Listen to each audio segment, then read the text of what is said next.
Hello और welcome. आज हम समझेंगे कि एक सेंट्रल गवर्नमेंट एम्प्लॉय के बाद उनके परिवार को क्या फाइनेंशियल बेनिफिट्स मिलते हैं। ये एक मुश्किल समय होता है, इसमें फाइनेंशियल कंफ्यूजन हो सकती है। चलिए इसे आसान बनाते हैं।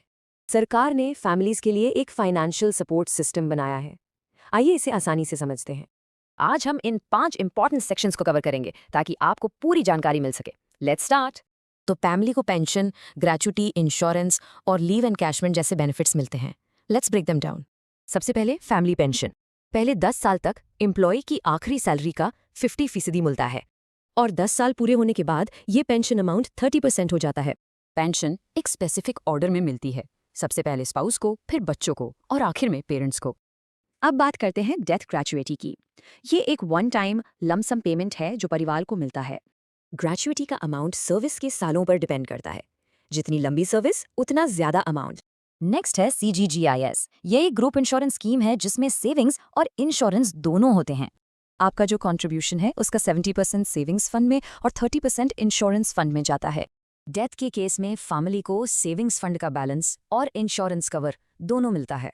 लेकिन अगर एम्प्लॉय NPS के अंडर था तो बेनिफिट्स अलग हो सकते हैं। चलिए इसे समझे। NPS में अगर डिफॉल्ट ऑप्शन चुना था तो फैमिली पेंशन और ग्रेच्युटी OPS जैसे ही मिलेंगे।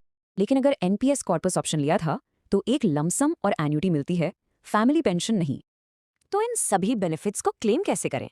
इसके लिए कुछ डॉक्यूमेंट्स जरूरी हैं। देखते हैं। फैमिली पेंशन के लिए फॉर्म 14 के साथ ये जरूरी डॉक्यूमेंट्स जमा करने होते हैं और डेथ ग्रेच्युटी क्लेम करने के लिए आपको फॉर्म 12 के साथ इन डॉक्यूमेंट्स की जरूरत पड़ेगी। नॉमिनेशन सबसे जरूरी है।